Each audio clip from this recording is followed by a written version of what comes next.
আমার এই ভিডিওটা আজকে তাদের থেকে খুব উপকারে আসবে যারা হোস্টেলে থাকো কিংবা একা থাকো কিংবা যাদের বিয়ে হয়নি, পড়াশোনার জন্য বাইরে থাকো, রান্না করে খেতে হয় তাদের। কিছু দাদা ভাইয়ারাও আছে যারা ফ্যামিলি থেকে দূরে থাকে, চাকরি করার উদ্দেশ্যে একা থাকে, তাদেরও রান্না করে খেতে হয়, তাদেরও খুব উপকারে আসবে এটা। তো এই জন্য কী করতে হবে জানো, চলো দেখাচ্ছি। জাস্ট একটু মাছটা ভালোভাবে ধুয়ে নেবে, এরপরে এভাবে পেঁয়াজ কুচি নিবে, এরপরে একে একে সব মশলা দিবে। হলুদ গুঁড়া, মরিচ গুঁড়া, জিরা গুঁড়া এবং পরিমাণ মতো লবণ, সরিষার তেল, এগুলো দিয়ে খুব ভালোভাবে মেখে নিবে। মশলা মাখা হয়ে গেলে এরপরে মাছগুলো দিয়ে এপাশ ওপাশে ভালোভাবে মেখে নিবে। এই কাজটা একটু হাত দিয়ে করলে বেশি ভালো হবে। আসলে এমনি মাছ রান্না করতে গেলে সেটা আগে ভাজতে হয় কিংবা আগে মশলা কষাতে হয়, এগুলোতে কিন্তু অনেকটা সময় লেগে যায়। আর এভাবে করলে অনেকটা সময় বেঁচে যাবে।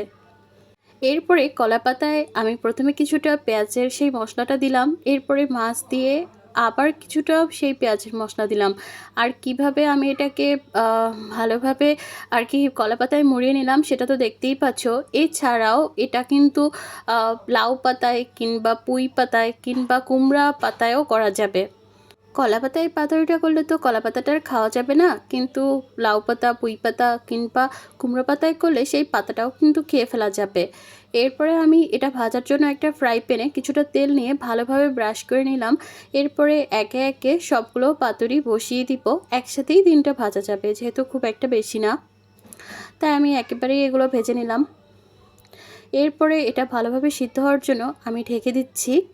আর এগুলো কিন্তু খুবই কম জালে ভাজতে হবে, মানে একদমই গ্যাসের লো ফ্লেমে ভাজতে হবে। যদি মাটির চুলায় রান্না করা হতো তাহলেও কিন্তু খুবই কম জালে ভাজা হতো, সেজন্য আমরা গ্যাসের ফ্লেমটা একদমই কমিয়ে দেব। কিছু সময় পর ঢাকনা উঠিয়ে দেখলাম এটার থেকে অনেকটা জল বের হয়েছে। আর এভাবেই কিন্তু মাছটা খুব ভালোভাবে বয়েল হয়ে যাবে। এই যে ফ্রাই প্যানের গায়ে তেলটা ব্রাশ করার জন্য দেখো, ফ্রাই প্যানের গায়ে একদমই লাগবে না কলা পাতাটা। এপাশ ওপাশ ভালোভাবে উল্টিয়েই কিন্তু এভাবে ভাজতে হবে, তাহলে দুই পাশেই সমানভাবে ভাজা হবে। আর একটু পোড়া পোড়া করে ভাজবে, তাহলেই কিন্তু এটা খেতে বেশি ভালো লাগবে। আমি আবারও ঢেকে দিয়েছিলাম এবং কিছু সময় ঢাকার পর এটা উঠিয়ে দেখি এটা অনেকটাই হয়ে গিয়েছে। আর যে জলটা বের হয়েছিল সেটাও কিন্তু নাই, আর যে তেলটুকু ছিল সেটুকুই আছে। এবার এই তেলেই কিন্তু এটা খুব ভালোভাবে ভাজা হবে।